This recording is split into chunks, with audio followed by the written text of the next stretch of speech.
താര കല്യാണിന്റെ മകൾ സൗഭാഗ്യ വെങ്കടേഷ് സിനിമയിലൊന്നുമില്ലെങ്കിലും മലയാളികൾക്കെല്ലാം സുപരിചിതയാണ്. ഒരിടയ്ക്ക് ടിക്ടോക്കിലൂടെ വൈറലായ ഒരു താരമാണ് സൗഭാഗ്യയും ഭർത്താവ് അർജുനും. ഇരുവരും തമ്മിലുള്ള പ്രണയവുമെല്ലാം താര കല്യാൺ എതിർത്തതുമൊക്കെ വലിയ രീതിയിൽ തന്നെ വൈറലായ ചർച്ചാ വിഷയങ്ങളാണ്. എന്നാൽ ഇപ്പോഴിതാ ഇരുവരും തമ്മിൽ പിരിഞ്ഞു എന്ന തരത്തിൽ നിരവധി വാർത്തകളാണ് സോഷ്യൽ മീഡിയയിൽ വരുന്നത്. ഈ അടുത്താണ് സൗഭാഗ്യ ഒരു ട്രീറ്റ്മെന്റ് ഭാഗമായി വണ്ണം കുറച്ചത്. അത് തുറന്നു പറയാൻ തനിക്ക് യാതൊരു മടിയുമില്ലെന്നും ഞാൻ വളരെ വലിയ ട്രീറ്റ്മെന്റ് നടത്തിയിട്ടാണ് ഇതേപോലെ മെലിഞ്ഞതെന്നും പറഞ്ഞുകൊണ്ട് സൗഭാഗ്യ തന്നെ തുറന്നു പറഞ്ഞെത്തിയിരുന്നു. സൗഭാഗ്യയുടെ ആ ഒരു ധൈര്യത്തെ അപ്രിഷ്യേറ്റ് ചെയ്തവരാണ് മലയാളി പ്രേക്ഷകർ. പലരും പറയാൻ മടിക്കുന്ന കാര്യങ്ങൾ തുറന്നു പറയാൻ സൗഭാഗ്യയ്ക്ക് യാതൊരു മടിയുമില്ല.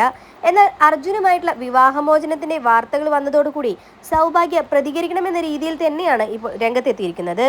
ഞങ്ങൾ രണ്ടുപേരിൽ ഒരാൾ മരിക്കുന്നത് വരെ, ഞങ്ങളുടെ ശ്വാസം നിലയ്ക്കുന്നത് വരെ ഞങ്ങൾ പരസ്പരം ആത്മാർത്ഥതയുള്ളവരായിരിക്കും. എല്ലാ സത്യസന്ധതയും ഞങ്ങളുടെ ഈ ഒരു റിലേഷനിൽ ഞങ്ങൾ കാത്തു സൂക്ഷിക്കും. അതുകൊണ്ട് തന്നെ മഞ്ഞപത്രക്കാരെ നിങ്ങൾക്ക് സോറി, ഞങ്ങൾ ഇതുവരെ പിരിഞ്ഞിട്ടില്ല. അതും കണക്കാക്കി നിങ്ങൾ ഇരിക്കേണ്ട.